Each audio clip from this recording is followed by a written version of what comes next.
Next year summer holidays కి ఊరు వద్దాం. ఏరా అబ్బాయిలు, ఎవరి పిల్లలు మీరు? అప్పారావు గారు మన వల్ల ఎవరు ఇతను? అవునండి చాలా పెద్దవాళ్ళు అయిపోయారా మీరు.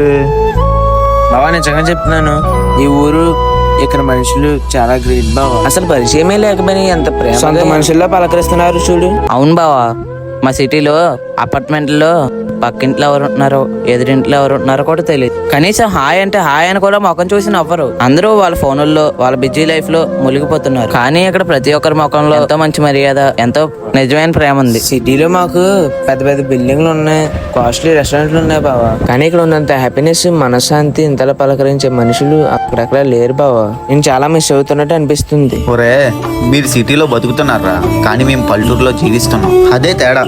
మీ సిటీ లైఫ్ ఎలా ఉంటుందో తెలుసా? పక్క రూమ్ లోనే ఉన్న అమ్మకి వాట్సాప్ లో మెసేజ్ పెట్టేంత కనెక్టివిటీ ఉంటుంది. పక్కనున్న మనిషి బాధని పలకరించేంత టైం ఉండదు. అక్కడ అంతా ఆటోమేటిక్ రా. మనుషులు నవ్వులు కూడా ప్లాస్టిక్ నవ్వులే.